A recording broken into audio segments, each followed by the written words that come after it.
السلام عليكم. في الفيديو ده هتكلم فيه بقى على الفيتشرز جوه سمارت ليد، وهاخد فيتشر هتكلم عليها لوحدها. فخلينا نبدأ بأول فيتشر. هتشوفها على ايدك الشمال هنا، هتلاقي كل الفيتشرز السمارت ليد بيقدمها، وانا شايف ان كل واحدة منها نقدر نعتبرها منتج قائم بحد ذاته. عشان كده انا شايف التسعير بتاع سمارت ليد تسعير ممتاز مع الاوبشنز اللي انت بتاخدها جوه البرودكت. فالبرودكت الاولاني هو اسمه سمارت بروسبكت، وسمارت بروسبكت هو داتابيز فيها اكتر من 270 مليون بروفايل، فيها بيانات الناس، فيها ايميلاتهم.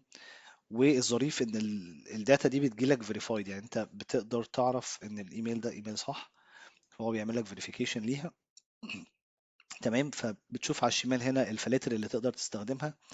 فانا عندي فلتر بيزد على كذا كذا شق. الشق الاولاني الكونتاكت، فانت عايز الشخص، ممكن تدور بالاسم، ممكن تدور بالجوب تايتل، ممكن تدور بالديبارتمنت، او هو في الليفل ايه، مانجر او دايركتور او كده. عندي اوبشن تاني ان انا ادور بالليد بيزد على الشركه، فاقدر ادور بليدز جوه اسم شركه معينه، او احط دومينز شركات انا بدور عليها هنا، او ادور بكيورد عن الشركه، او بدور باندستري او سب اندستري، او ادور بهيد كاونت او بريفينيو. انا ما بستخدمش الريفنيو، بس بقيه الاوبشنز اوبشنز سهل الاستخدام، مفهومه، شبه ابولو وشبه سيلز نافيجيتور وما شابه. مشكلتي بس ان الفلاتر هنا ضعيفه شويه مقارنه بابولو.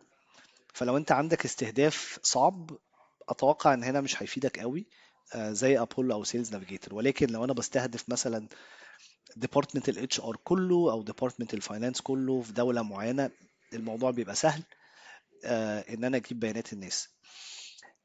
الاوبشن الظريف اللي لسه ما نزلش، هو ان سمارت ليد هيديك تقرير بمين اللي بيدوس على اللينكات اللي انت بتبعتها، او مين اللي بيرسبوند او كده. فالاوبشن ده لسه ما اتعملش، فاحنا مش عارفين برضو هيبقى شكله عامل ازاي. ولكن سمارت بروسبكت اوبشن ظريف نستخدمه. انا